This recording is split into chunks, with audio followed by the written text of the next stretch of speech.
Hey guys, Knight here. Today I have a PvP video, as you can see. I'm bottom left, and our opponent is top right. HDR, GHDR. Okay. Basically, today this video is about everything that is the opposite of the meta, and that being that greed is bad, scouting is good, and not waiting until you're ready to move out. Okay. And the reason why that is very opposite of meta is because that is everything they don't do. Because they are greedy, they don't scout, and they wait until they're ready to do anything. So that pretty much covers what I'm going to be talking about today. My opponent is a diamond. He's a diamond player. Though I question if he's like truly diamond or more, because he basically has very great awareness. As in, like, a red dot shows up on the map and he instantly looks at the map and responds. Stuff like that. So I'm gonna show you through my eyes what I do and why. You'll see. You'll see. I'll go as we go. So basically, my opening is fairly standard. Good luck, have fun. You too. I'm not gonna put on production again. I feel like having that stuff is cheating. It's bad enough that you can't shut this off right here. But yeah, put this down here. So I put an early pylon, or not an early pylon, but I put the pylon down around the standard timing. I scout right away because you never know if they're gonna do like a proxy gate or a cannon rush, or whatever. Now real quick, this is the scouting phase. Okay, a lot of pros complain that you can never scout and that your opponent can do whatever the hell they want to do, especially Protoss, and you'll never know. Alright, so here I am in a PvP dealing with something that I don't know what he can do. So instead of bitching about it, I actually get ready for anything. Now you can call it whatever, you're behind, but if you're behind, then all you're doing is having a macro race and you're playing the game wrong. Okay? That's how I look at it anyway. That's my opinion, which, like I said, I win my games. So, and I have no problems with what happens. You guys do, and you guys are saying I'm wrong, and you guys are the ones who are crying, so keep that in mind. So anyways, here I am scouting the impossible to scout opponent, and it's impossible to tell what they are doing, but yet somehow I get ready for it, because I'm really bad at the game. So I'm checking stuff, putting things down, getting economy, I checked the expansions because I seen no gas, so I figured he was doing a gasless expansion, which would have been weird, but you never know. I was like, oh, okay, double gas. So I was like, he's probably DTs or something like that. So I don't notice that there's only 2 in each, but that's what I assumed. Okay, so I was incorrect there, but I decided to go ahead and put the robo down anyways, because if he's doing some kind of blink all-in, I have immortals. If he's doing DTs, I have observers, and if he's doing, that's really it. If he's doing anything else, I'm ready for it. And that's generally what I like to do, anyways. And then I have 2 gateways, so I still have production down. I took the gases decently early. I have 3 in each. The reason for that is because I like to make sentries. I like zealots and sentries, because a zealot sentry army will out DPS a stalker army. All day. Every day.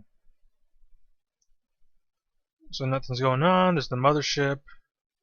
See him coming. I don't want to lose my zealot. Another sentry pops out. I got supply blocked here. That kind of screwed me.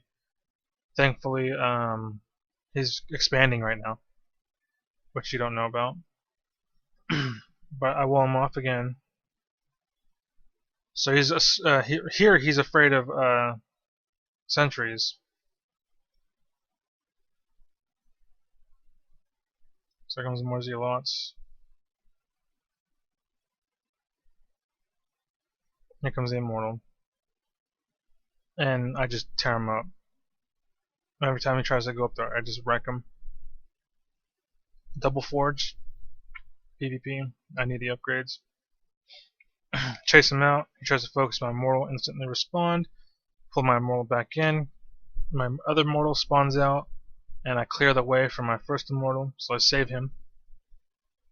And now I expand myself. You can see my hotkeys going into action here. So observer, go to it, chrono it, position my army up front, get my upgrades going, still building workers, controlling my army, getting army whenever I can. Every time they're on cooldown, or off cooldown, I do that.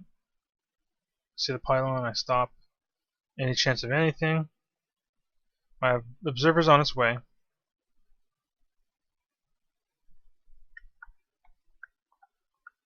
I didn't see any DTs by this point, so I figured there's none. So I focus on the gas again, because I'm going to have workers just going straight to money. So here, very important, okay? I'm not ready to do anything by any means. I have no defense, I have no front line, I have nothing, right? But because of what I scouted, let me just use my mouse. Because of what I scouted, I figured, okay, 2 Zealots, 2 Stalkers, and an Archon. He ain't got shit either. That was what I was thinking. And then I seen these. So I was like, alright, so he's just going Zealot Archon. So I was like, the thing with Zealot Archon is you need a lot of Zealots, which is what I do, and you need Archons, and he only has 1. Unfortunately, I know that he's only on 2 base, and that costs a lot of gas. So he's not going to be able to keep up as far as Zealot Archon goes. And if that's all he makes, he's pretty screwed in that regard. Because I have enough units as it is to handle his little small army. On top of that, I'm still warping army in, and I'm working on my income. So now he's actually spending money on production, but he has no idea what I'm doing because, as the meta instructs him, don't scout, just be greedy, which he's doing, okay? But because I'm so anti-meta, I'm like, don't fucking screw shit up and play right. I'm like, alright, so he has a lot of Zealots, he has Charge, so I'm like, that's fucking greedy as fuck. Time Vortex just to slow the production of his, or not production, but what's it called? The movement of his units. Kill some pylons, trying to, right here, I'm trying to stop him from warping things in, which he does anyways. So the only place he can warp in, from what I considered, was up here. So I blocked him off here. But unfortunately for me, he had a pylon here and then another one here, which I didn't know about. Okay, so he pulls the workers. I'm like, perfect, good. And like I said, I'm warping shit in, so there's Zealots showing up. Immortals kill workers pretty good. And I put another pylon forward because I figured he's pretty screwed at this point, which he is, and he just GG's out. He thought he had me and then he leaves.